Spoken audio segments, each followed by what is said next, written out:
A simple job request turned into a life-changing proposal from an alien widow. Asterisk, the elevator ascended to the 42nd floor with a smooth, almost silent glide that made Ethan's stomach flutter. He adjusted his portfolio bag on his shoulder and checked his reflection in the polished steel doors. His tie was slightly crooked, and he fixed it with nervous fingers. This consultation could save him 3 months behind on rent. His freelance architecture business, barely surviving in a city that seemed to chew up dreamers and spit them out. The doors opened to reveal a private foyer, all marble and gold accents that screamed wealth beyond his comprehension. A single door stood before him, dark wood carved with intricate patterns he didn't recognize. He rang the bell. When the door opened, Ethan forgot how to breathe. She stood in the doorway, tall and elegant, her skin a deep, luminous purple that seemed to shift in the light like silk. Her hair cascaded past her shoulders in midnight black waves, contrasting beautifully with her unusual complexion.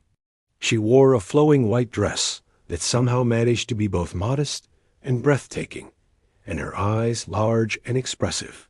A shade of violet darker than her skin fixed on him with an intensity that made his heart skip. "Mr. Reeves?"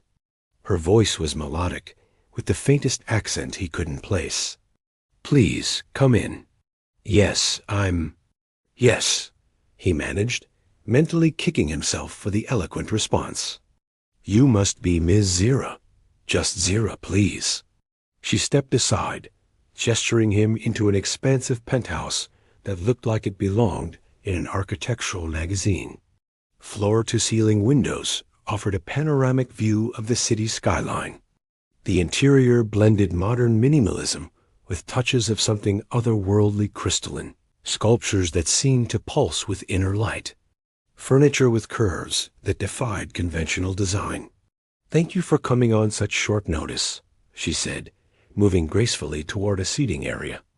"I know my request was unusual." Ethan followed, trying not to stare, but failing miserably. He'd seen plenty of aliens since first contact 20 years ago. They were relatively common in major cities now, but something about Zira was different. Maybe it was the way she moved, like water flowing, or the sadness that lingered behind her polite smile. "Your message mentioned a memorial garden," he said, settling into a chair that was surprisingly comfortable despite its alien design.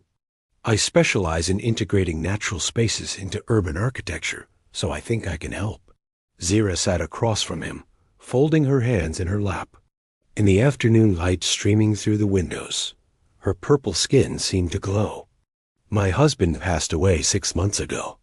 He loved Earth, loved this view. I want to create something beautiful in his memory, here on the terrace. Something that honors both our worlds." The grief in her voice was unmistakable, and Ethan felt his professional demeanor soften. "I'm sorry for your loss. Thank you." She met his eyes, and something passed between them, a moment of genuine connection that caught him off guard. "I've interviewed several architects. None understood what I needed. But your portfolio, the way you blend different elements, create harmony from contrast. I think you might understand." Ethan opened his bag, pulling out his tablet. "Why don't you show me the space, and we can discuss your vision?" She led him to the terrace, and for the next hour they talked about plants and pathways, water features, and memorial stones. But beneath the professional conversation, Ethan felt something else building an awareness of her presence beside him. The way she listened intently to his ideas, how her face lit up when he suggested incorporating bioluminescent plants from her home world with earth flowers.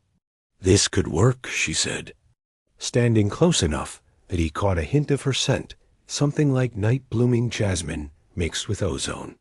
"When can you start?"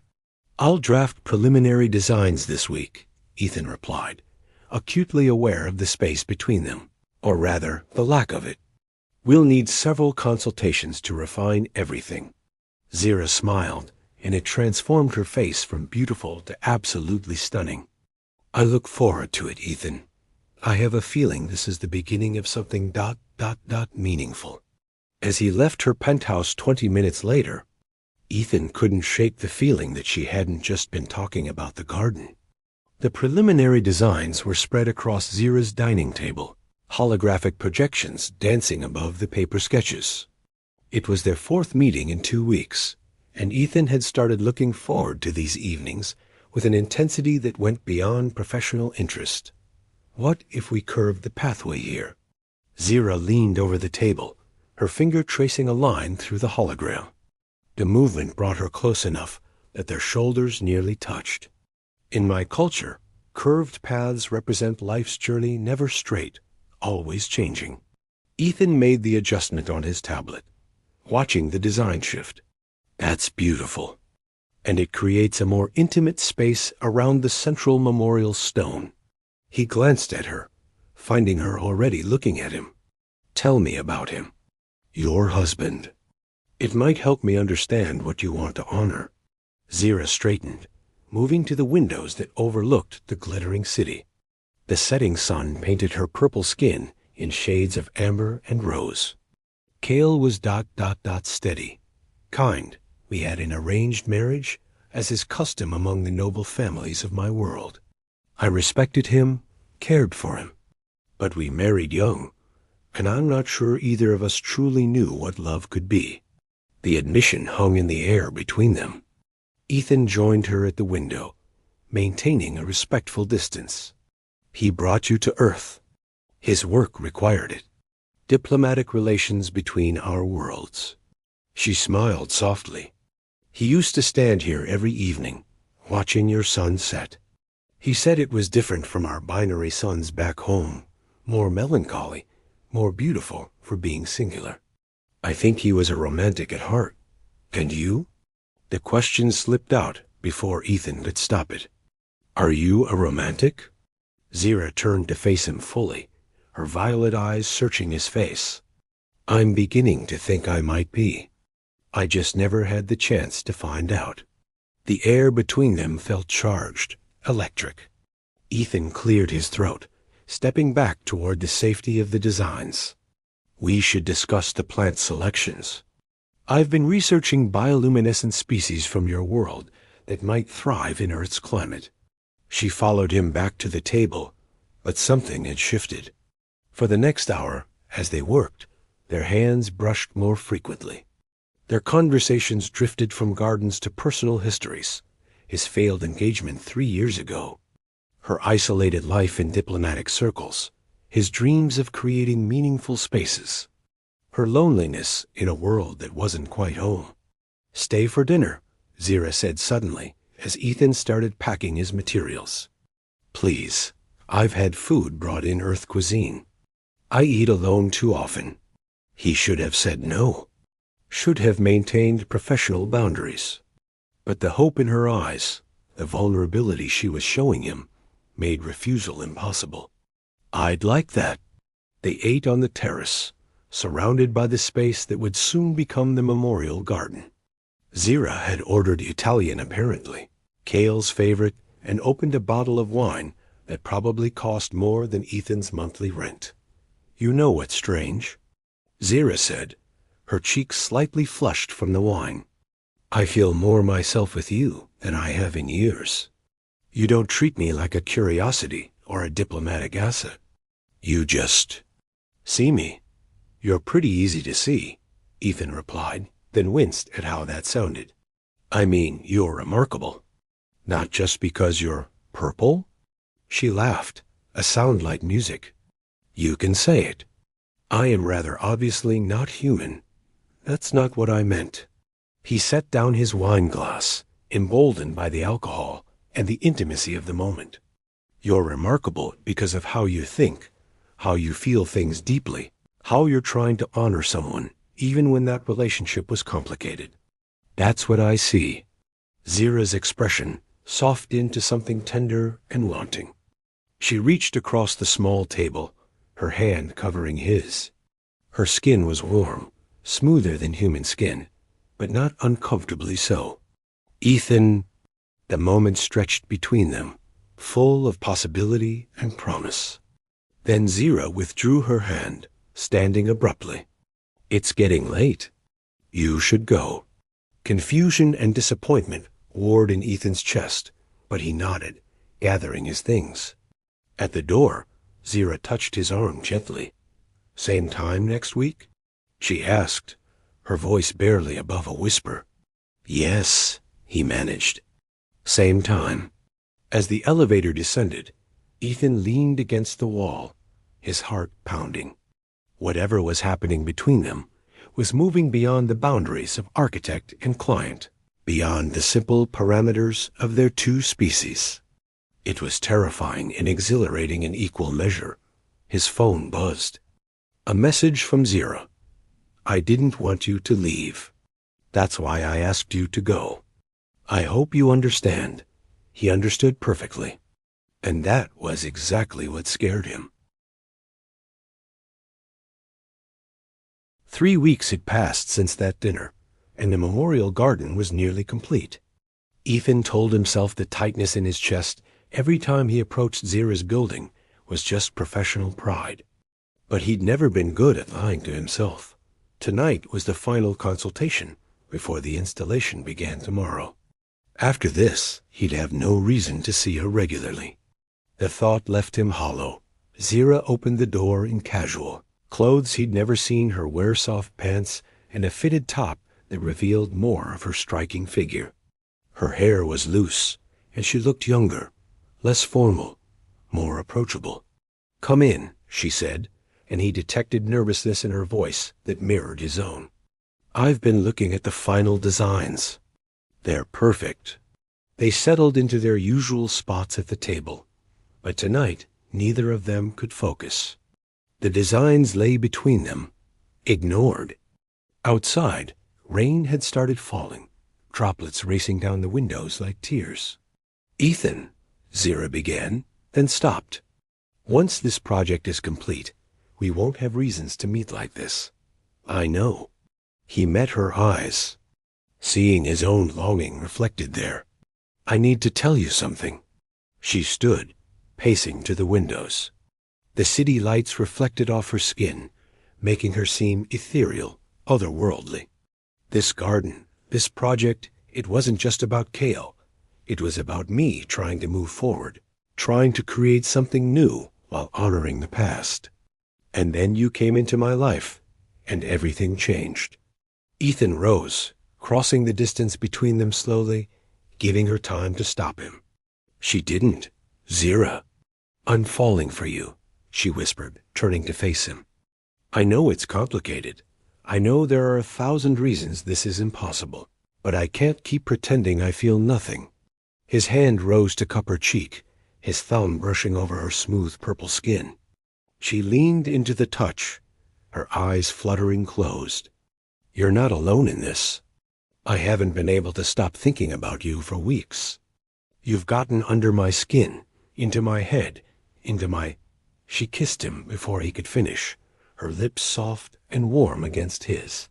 For a moment, Ethan froze, overwhelmed by the reality of holding her, tasting her. Then his arms wrapped around her waist, pulling her closer as he deepened the kiss. They broke apart, breathless, foreheads touching. "Tell me this isn't just me being lonely," Zira whispered against his lips. "Tell me you feel this too." "I feel it," he assured her, his hands sliding up her back. "God, Zira, I feel everything." She took his hand, leading him away from the windows, through the penthouse to her bedroom. The space was intimate, dimly lit by those strange crystalline structures that pulsed with soft light. She turned to face him, vulnerable and beautiful. "I haven't been with anyone since Kale," she admitted, "and never with a human." "I don't know if—" He silenced her with another kiss, gentle and reassuring. "We'll figure it out together. No pressure, no expectations. Just us." Their clothes fell away slowly, reverently, each reveal a new discovery. Her purple skin was warm beneath his touch, responsive to every caress. She explored him with equal wonder, her fingers tracing the planes of his chest, the lines of his muscles, learning him. When they finally came together, it was with a tenderness that surprised them both. Every touch spoke of more than physical desire. It was connection, understanding, the breaking down of walls they both built around their hearts. Later, wrapped in her sheets with her head on his chest, Ethan felt her trembling. "Hey, what's wrong?" "I'm scared," she admitted, her voice small. "This feels too good, too right. And I know reality is going to intrude. My position, your life, the differences between us. Then let's not think about that tonight," he said, pressing a kiss to her forehead. "Tonight, let's just be two people who found something unexpected and perfect." She tilted her face up to kiss him again, and they lost themselves in each other once more, pushing away thoughts of tomorrow and all its complications. But morning would come, as it always did, and with it, truths that couldn't be ignored forever. Morning light filtered through the crystalline structures, casting prismatic patterns across the bed. Ethan woke to find Zira already awake, watching him with an expression he couldn't quite read, part tenderness, part sorrow, part something else entirely. "Good morning," he murmured, reaching for her. She came into his arms, but remained tense. "We need to talk." Those 4 words sent ice through his veins. "That sounds ominous." Zira sat up, pulling the sheet around herself. Even now, anxious and clearly troubled, she was breathtaking. "There's something I haven't told you about why I really hired you." Ethan sat up as well, his stomach nodding. "I'm listening." She took a deep breath, her fingers twisting in the fabric. "Cale's death wasn't just a personal loss. Back on my world, I'm part of a noble house, and his family controlled significant resources and territory. According to our laws, as his widow, I have 6 months from his death to return and claim my portion of his estate. After that, it reverts to his blood relatives who never approved of our marriage." "When's the deadline?" Ethan asked, though he sensed he already knew. 3 weeks. She finally met his eyes. "I've been avoiding it, using the memorial garden as an excuse to delay. But I can't anymore. I have to return, and—" She paused, seeming to gather courage. "I can't do it alone." "What do you mean?" "Under our laws, a widow without family support can be challenged, her claim disputed. But if I return with a companion, a partner who's willing to stand with me through the legal proceedings—" She reached for his hand. "I need someone to come with me, to pose as my intended, to show I'm not alone and vulnerable." Ethan's mind raced. "You're asking me to pretend to be your boyfriend? In front of an alien court on another planet? More than that." Zira's voice dropped to barely a whisper. "I need you to agree to a contract marriage. Temporary, purely practical. Once the estate is settled and I secure my position, we could dissolve it quietly. You'd be compensated generously enough to set up your firm properly. Never worry about money again." The words hit him like a physical blow. He pulled his hand away, standing and searching for his clothes. "So last night? This whole thing, was it just part of your plan? Get me emotionally invested so I'd agree?" "No." Zira scrambled off the bed, wrapping herself in a robe. "Ethan, please, it wasn't like that. I hired you for the garden initially thinking I might eventually make this proposition, yes. But what happened between us, that was real. I didn't plan to fall for you. But you knew you'd ask me this. You knew the whole time." He found his shirt, pulling it on with sharp, angry movements. "Was any of it genuine, Zira? Or am I just a convenient solution to your problem?" Tears gathered in her eyes, spilling down her purple cheeks. "Everything between us is genuine. That's what makes this so hard. I thought I could keep it purely business, but I can't. I've fallen in love with you, Ethan, but I'm also desperate, and I need help, and I'm terrified of losing everything. You should have told me from the beginning." He fastened his pants, looking for his shoes. You should have been honest instead of letting me believe. Believe what? That this could work? Her voice rose with emotion. Look at us. I'm an alien widow with political complications across the galaxy.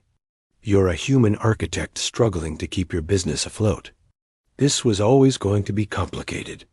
At least this way, we both get something we need. I need you, not your money, Ethan said quietly, the words stopping her mid-breath. But I need you to be honest with me, to trust me. And you didn't. Silence filled the room, heavy and painful. Finally, Zira spoke, her voice broken. You're right. I should have told you. I was a coward, afraid you'd say no, afraid you'd see me as just another wealthy client trying to buy what she wants. She wrapped her arms around herself. I'm sorry. Ethan found his shoes, sat on the edge of the bed to put them on. His hands shook slightly. I need time to think about this. About all of it. The garden installation starts today, Zira said, her voice flat now, emotionless, the diplomatic mask sliding back into place. You don't have to be there if you don't want to. I can handle it. I'll be there. I see my projects through. He stood, heading for the door. At the threshold, he paused. For what it's worth, I believe you. About your feelings. I just don't know if that's enough. The next week was torture. They saw each other daily as the garden took shape, their interactions painfully polite and professional. The memorial stone was installed, the bioluminescent plants arranged carefully, the curved pathways laid exactly as designed. It was beautiful, a perfect blend of two worlds, just as Zira had wanted. On the final day, as the last workers left, they stood together on the terrace, surrounded by their creation. The plants were beginning to glow as dusk fell, creating an ethereal atmosphere. It's perfect, Zira said softly. Thank you. You're welcome. Ethan stared at the memorial stone, reading the inscription in Zira's language that he'd helped her choose. He would have loved it. Ethan. I'll do it, he interrupted, the words tumbling out before he could overthink them. I'll come with you. I'll do the contract marriage. Zira turned to him, shock written across her face. What? Why? Because despite everything, despite the deception and the complications, I can't stand the thought of you facing this alone. He finally looked at her, really looked at her. But I have one condition. Anything. We don't do this as a contract. We don't do this as a business arrangement. He stepped closer, taking her hands. If I'm going to marry you, even temporarily, I want it to be real. I want us to give this, whatever this is between us, a genuine chance. No pretending, no acting. Real partners. Fresh tears spilled down her cheeks. You mean that? I'm terrified, he admitted. This is insane. But I've spent the last week miserable without you, and I realized something. Whatever we have is worth fighting for, even if it means flying across the galaxy into a situation I don't understand. Zira launched herself into his arms, kissing him with desperate relief. When they broke apart, she was laughing and crying simultaneously. You're either incredibly brave or incredibly foolish. Probably both. He wiped away her tears gently. But I'm yours, if you want me. Truly yours, not just as some contract husband. I want you, she whispered. I've wanted you since the moment you walked through my door and looked at me like I was just a person, not an alien curiosity. I've wanted you every moment since.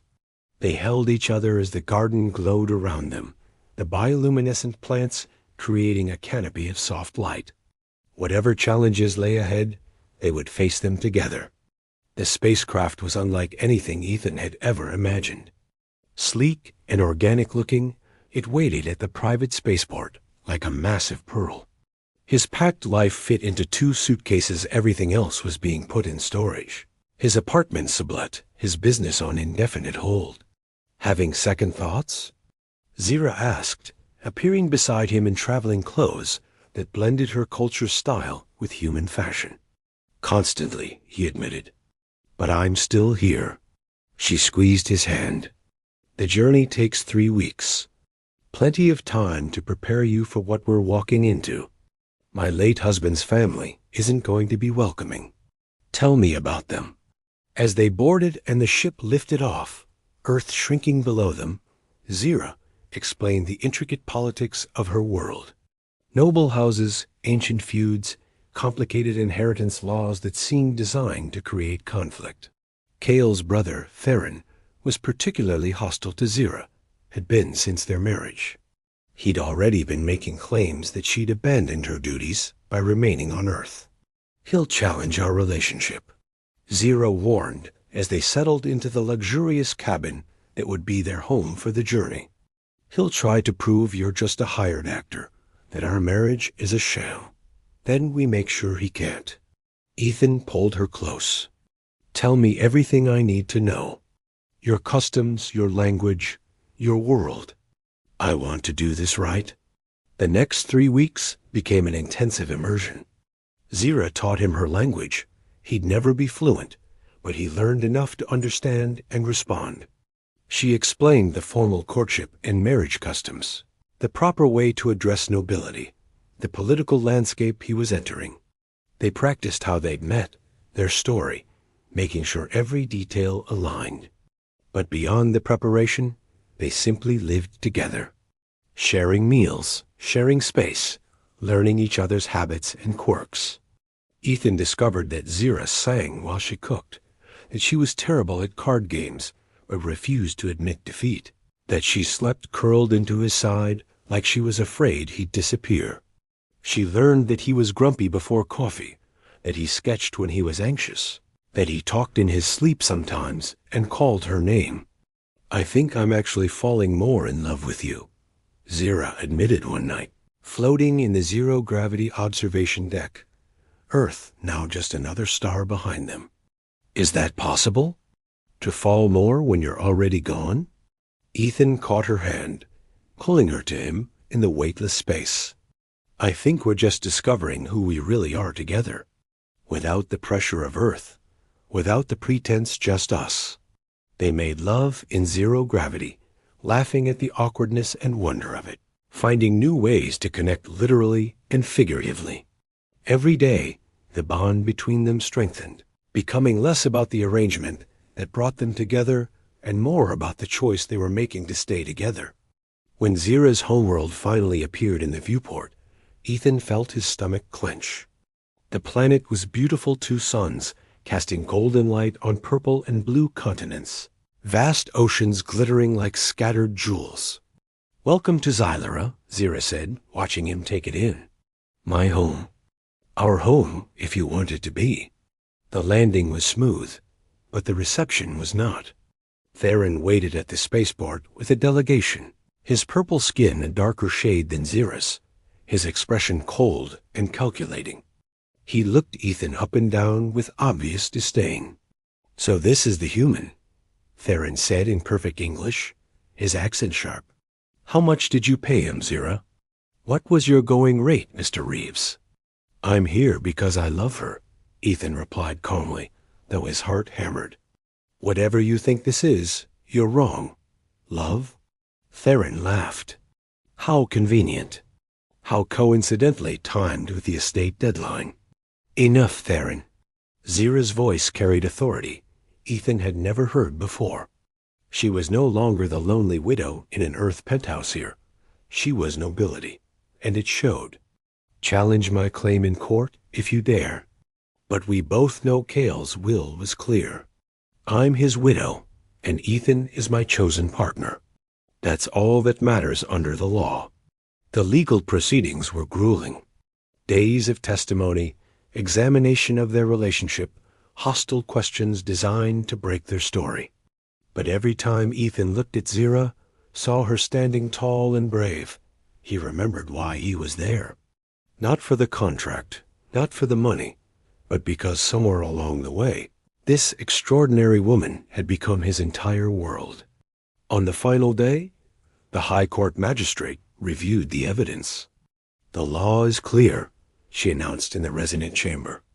"Zira, as widow of Kale, with a recognized partner at her side, has rightful claim to her portion of the estate. The challenge is dismissed." Theron's face darkened with fury, but there was nothing he could do. Outside the court, Zira collapsed against Ethan in relief, her careful composure finally breaking. "It's over," she breathed. "It's actually over. So what now?" Ethan asked, holding her tightly. "The contract is fulfilled. You have what you needed." Zira pulled back, looking up at him with those remarkable violet eyes. "Now I ask you something without any contracts or obligations or desperations driving it." She took both his hands. "Ethan Reeves, will you stay with me? Not as a contracted partner, not as a temporary solution, but as the man I love?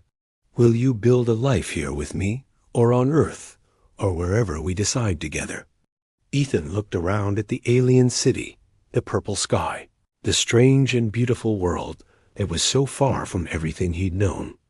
Then he looked at Zira, and everything else fell away. "I followed you across the galaxy," he said, smiling. "I think that's a pretty clear answer. Yes, to all of it, to forever if you'll have me. Yes." She kissed him there in the street, surrounded by curious onlookers, under the light of twin suns. When they broke apart, both were laughing and crying. "I have an idea," Ethan said suddenly. "You have an estate now, right? Land?" "Yes, a beautiful property outside the capital. Why?" "Because I'm an architect, and I think we need a house. Something that blends both our worlds, just like us. Something that's truly ours." Zira's smile was radiant. "I can't think of anything more perfect." As they walked through the alien streets hand in hand, already planning their future, Ethan marveled at how a simple job consultation had transformed into this. He'd expected to design a garden. Instead, he'd found home in the most unexpected place, in the heart of a purple-skinned widow who taught him that love could bridge any distance, overcome any obstacle, and turn a contract into a promise that would last lifetimes. Behind them, the memorial garden on Earth still glowed softly each night, a testament to where they'd started. Ahead of them stretched infinite possibilities, two worlds united, two hearts finally finding where they belong together. The end,